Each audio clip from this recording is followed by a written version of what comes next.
right, joining me now to break down some best bets for Week 3's NFL action and to discuss some of the top storylines of the week is our guy from the 3 and Out podcast, John Middlekauff. John, how you making out today? God, football flies by. We're already on week 3. I remember in the dog days of summer, just going, when is training camp going to start? And now we're not that far away from, quarter of the way through the season. Yeah, the Super Bowl will be here before you know it. Speaking of which, the Kansas City Chiefs off to an 0-2 start. It was one point in the second half against the Eagles where I thought, hey, this is the type of game that the Kansas City Chiefs win. But of course, they did not go on to win that game. Has your perception of them as a legit Super Bowl contender changed after this start? Yeah, I would say if they're going to have to play games without Xavier Worthy and Rashee Rice, they have no chance to win the AFC, let alone compete to win the Super Bowl.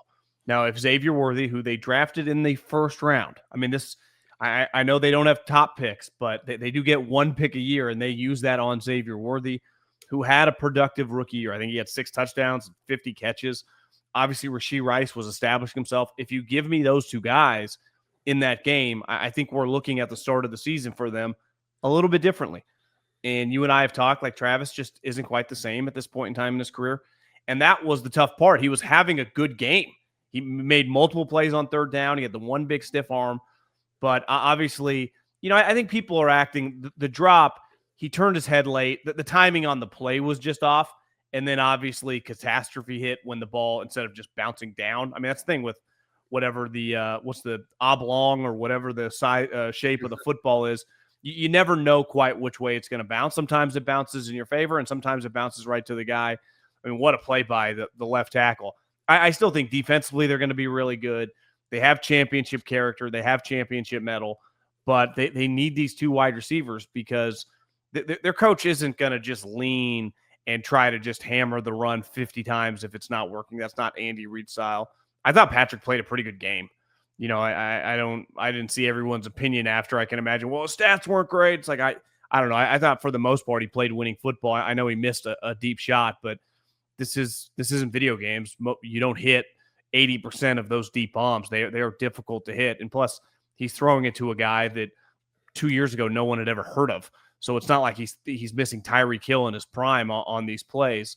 I wouldn't write them off just yet when they get these guys back. Their coaching staff, how good was Spags, against the Eagles? Made Jalen Hurts. Jalen Hurts is a bizarre player, right? Obviously, he's good. He's had big moments. He's played great in Super Bowls. But you just watch that game. He's not exactly like, I don't know what the argument is at this point, beside like, he's a good player. You can win with him as long as your roster is loaded, but he's not Peyton Manning or Aaron Rodgers in his prime. That's fair. Okay, maybe the biggest story out of the weekend is Joe Burrow once again going down, expected to be out for at least 3 months. Now, people will not like me making this comparison, but this is shades of Joel Embiid's injury history, an ultra-talented MVP level guy that just can't stay healthy. This will be the 3rd time in 6 seasons where he's missed significant time. Of course, Embiid has sucked in the playoffs, and Joe Burrow, you would call him more tough, but how scared should Bengals fans be about the long-term history and future of Joe Burrow? I think you'd be terrified because it's been all sorts of an array, right? It's not just, it's the same foot keeps breaking, right? Or Joel Embiid has a chronic knee issue. He's had the, was it the wrist? Was that last year or 2 years ago? I can't even keep up with him. Obviously, he had his knee shattered early on in his career. This turf toe issue is, to me, unless Jake Browning is just beyond excellence, their defense isn't very good. So you have a team that is predicated on their quarterback throwing 45 touchdowns. Even if Browning establishes, like, I'm one of the best 32 quarterbacks in the NFL, because you look at his stats when he has started, he's actually been better than I thought. I know he threw some picks in that game, but he also made some plays. He's not bad. But can they go? They went 9-8 last year with Joe Burrow playing at an MVP level. So if Jake Browning is the 27th best quarterback in the NFL, they got no shot. And their schedule, now they get a break, right, because J.J. McCarthy's injured. But I still, which I don't even know if that's a break. I'm out. Like, you tell me the guy's out for 3 months, and I would say this about any star quarterback. Lamar Jackson, Justin Herbert, Patrick Mahomes, like I'm out on your team. It doesn't mean you don't have some fight and can't win some games, but I no longer take you seriously. And I would imagine, 3 months, that's to me pretty optimistic, right? That's what I heard a couple of people say, the minimum. So you're not going to rush back a guy that you've given hundreds of millions of dollars to, unless you're what, 8-5 or something, or whatever the record is. How's that going to be possible? I know they banked a couple wins early, but I think it could get weird, and it could get weird fast. Yeah, if the defense was half decent, I would give them a shot, but that most certainly is not the case with the Cincinnati No. Bengals. Okay, a couple surprise teams last season that people are expecting big things from this season. The Commanders and the Broncos, both off to sketchy starts, 1-1. I think that's fair to say.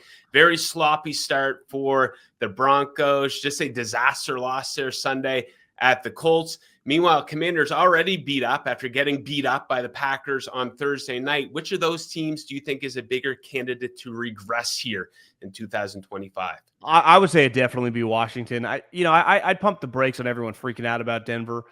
Indy, we didn't put much stock into it because it was playing your squad, and we don't think Miami's any good. What if Indy's good? What if Daniel Jones resurrects his career? Like, my comp for him's always been Alex Smith. He's definitely bigger than Alex, similar arm, but you watch that team in Indy, like they got really good players at countless skill positions, wide receivers, this young tight end, star running back. Lou Anarumo a couple years ago was a big part of Cincinnati being one of the best teams in the league. And then last year, because Mike Brown won't pay anybody, he's a terrible coach. I think he's pretty good. Now, and Sean Payton even said, like, I screwed up. I shouldn't have rushed the kicker. It was a 60-yard kick that didn't even get close. So, their quarterback threw 3 touchdowns in that first half. Like, I'm not jumping off Denver's ship. Washington, I mean, the quarterback's already banged up. Obviously, last year, their efficiency on the 4th downs was like 20 of 23, which, as someone pointed out to me, those aren't tush pushes. Those aren't like 4th and inches.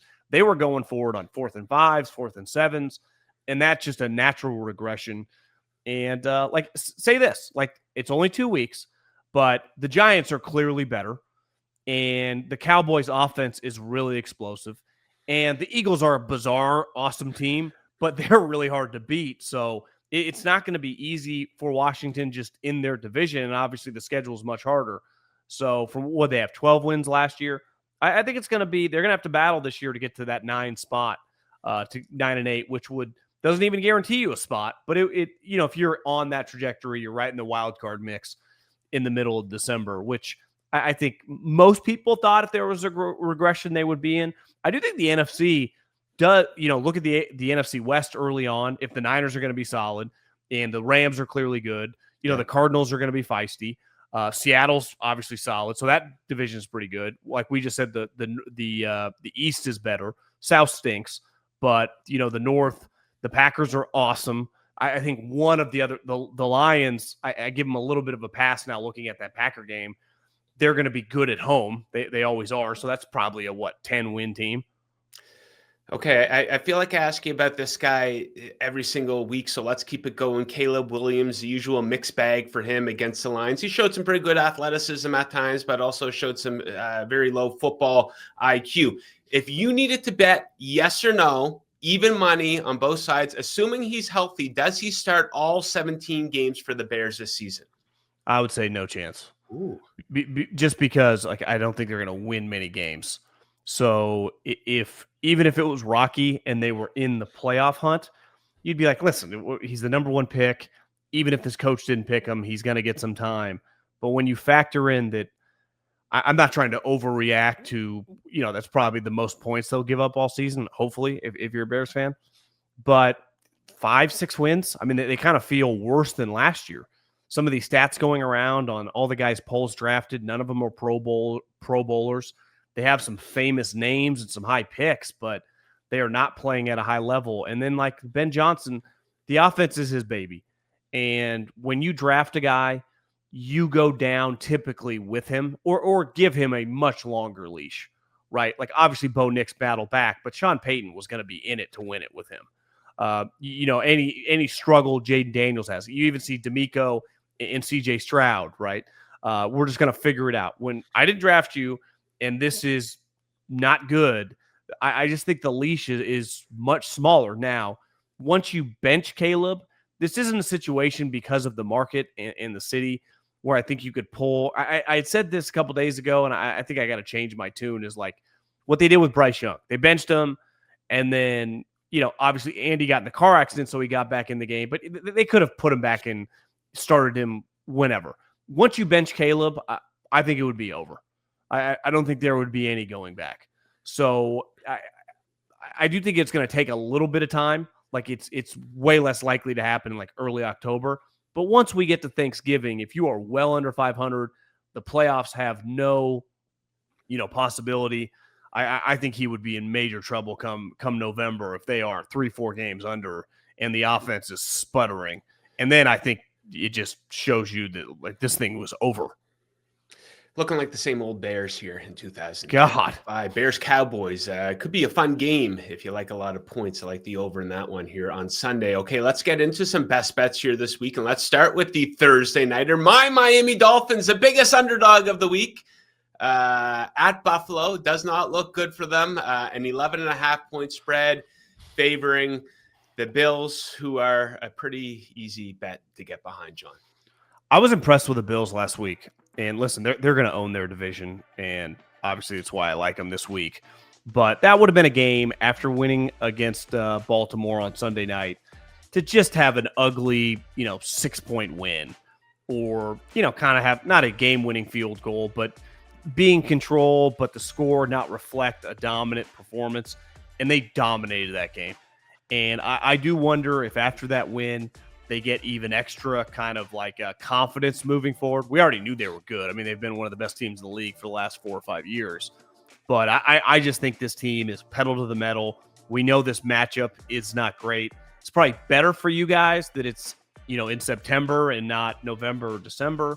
But this is, they have no answer for Josh. I mean, I remember last year in that Thursday night game, it felt like 21-0 before you could blink. I'm pretty sure that was the game Tua got KO'd in. So this thing could just, I think this thing could get ugly fast. Wasn't that shocked last week that Miami showed some fight? This isn't college. Guys are making big money. Guys battle. Guys try.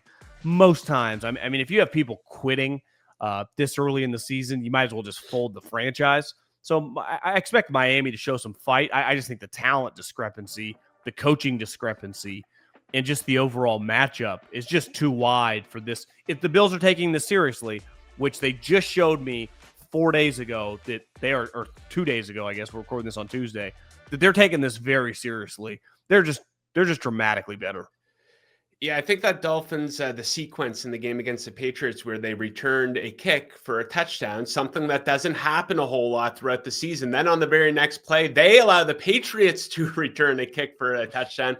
That pretty much summed up their season for the Dolphins. So I think the best case scenario is that this completely bottoms out. You do not want to get 7-8 wins, end up with the 13th overall pick. Maybe they make a safe head coaching call. They get Mike McCarthy or one of these guys in.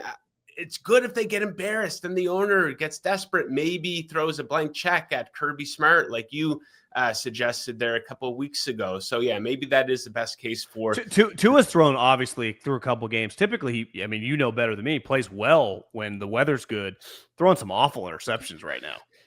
I wonder about Tua if everything has added up for him. There's been a lot of injuries. There's been an incredible amount of drama for him, a lot of adversity too. Maybe he peaked. Maybe he's got paid too, right? Sometimes when guys get that first big pay, the motivation is not the same. So yeah, I guess we'll find out with the Dolphins. Okay, next up, another kind of a big favorite, I guess you could say. The Packers looking like one of the best teams in the NFL, favored by 7.5 against the Browns, and you like the Packers.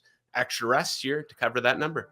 Yeah, this is just one of those, the Browns had a valiant effort week 1, divisional opponent, but you saw last week, the Ravens motivated. I mean, that thing, it felt every time I would look over to one of the 4 boxes on my TVs, it just was like, is this JV versus varsity?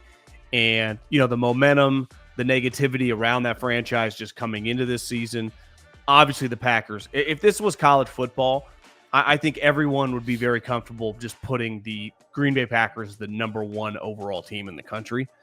and ahead of the Bills and the Ravens, which is saying something. They have looked that dominant. Their defense is that good. Listen, we know Green Bay does a couple things well. They run a good organization. They typically hire good coaches. Offense is not their issue. They've built good offensive lines. They find wide receivers. They just have good offensive personnel. But defense can be very hit or miss. And a lot of with the McCarthy years and the LaFleur years, it's been a miss.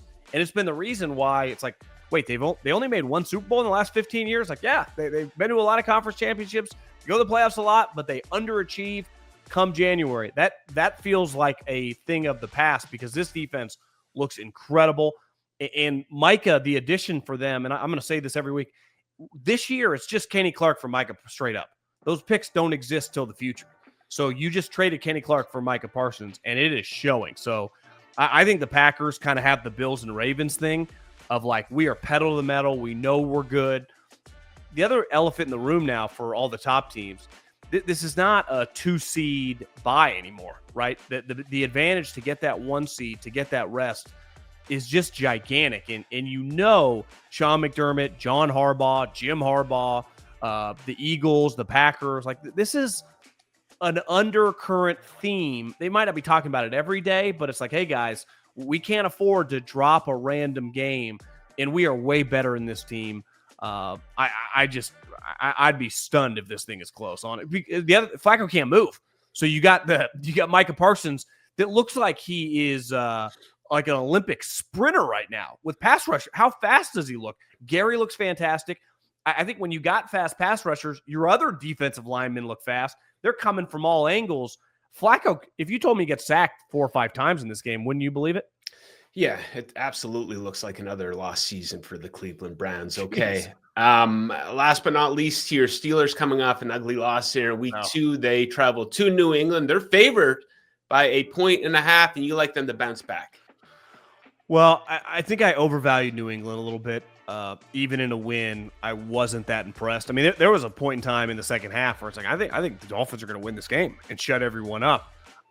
Their personnel is nowhere close to good enough to be taken seriously as a team that can win a playoff game. And I had picked them to win, potentially make a wild card because of their schedule. But like, I think their talent, I overvalued. And listen, we might be saying the same thing for Pittsburgh, but like, if Pittsburgh can't win this game, I am completely out on them for the season. Their defense in a must-stop spot last week against Seattle, down 24-17. If they get a stop, they get the ball back, and they just give up a touchdown. Like, to me, if this isn't the ultimate rally Mike Tomlin spot, their defense has been getting shredded. They have paying a ton of money to guys on the defensive line. They acquire DBs. They bring in Aaron Rodgers. Their run game's atrocious. Like, this has got to be that building cannot be pretty this week. So the Patriots feeling themselves a little bit after a week. And to me, this feels a little bit like a kitchen sink game for Pittsburgh. It's like, are we taking you seriously? Now Burrow's gone. We got the Chiefs have issues. Like, come on, guys. What are we doing here? If they lose this game, Joe, I'm just completely out on them, and I no longer take them seriously. Okay, before you go, I got to get your thoughts on the game of the week. With all due respect to Rams-Eagles, which is a great game on Sunday, I think the sexiest game of the week is going to go down on Monday Night Football in Baltimore. The Ravens favored by 5.5 against the Lions. Total of 51.5. That's the highest total of the week. Do you think that's too many points to be given the Lions, who are coming off a 52-point performance? Obviously, a lot has changed over the last couple of years. But it's hard to get that memory out of my mind of when they played. I think it was in 23, and it felt like the Lions lost. I don't have the score offhand, like 50-0. I mean, they were down like 35-0 at halftime. It was an outdoor game in Baltimore. I think a little later in the season, so the weather, not that it played a huge factor, but that impacts Jared Goff outdoors. Anything less than 70 degrees, you got to be very careful. I'll say this about the Lions. And you saw that game against the Bears. Their players now a couple years later, you got Aiden Hutchinson, who should be in the prime of his career. Sewell's a stud. St. Brown. I think Jamison Williams, they've done an excellent job of that was a roller coaster ride situation early on. Now they've extended him. He feels like, kind of a stalwart guy on the offense. Obviously, the running backs. So to me, this is a big character game for the Lions. I know the Ravens are good. And they're them like the Bills. Like, I don't worry about on a weekly basis. if they lose some random game throughout the season, it won't faze me at all unless there's a major injury. But like are the Lions, like they just played the Bears at home where they're really comfortable. I'd be a little stunned if 7-1 or something at home. Like they're going to be good in that dome. What about outdoors? What about playing other high-level opponents, especially with these two new coordinators, and specifically the offensive coordinator? Defensively, I never had that many worries because the guy that they elevated had been on the staff, former player, kind of like, I think the next version of Aaron Glenn. Feels like a really high-level guy, but offensively, it's really hard to replace great schematic guys.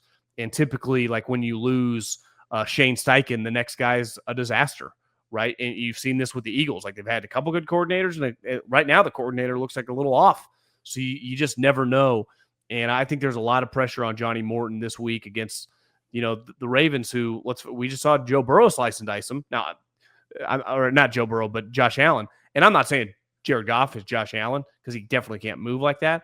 But when he's on, like they should be able to score points on this defense. And remember last year, Baltimore started really slow on defense, and by the end of the season, middle of the season, they kind of figured it out. So early on, like you can take advantage. I think there's pressure on the Lions to kind of play well if we're going to take them seriously as a NFC contender this year. Okay, there you have it. We will leave it at that for this week. John, great spot. Enjoy the action this week, and we look forward to catching up with you again for Week 4's NFL action. See you, buddy. Have a good week.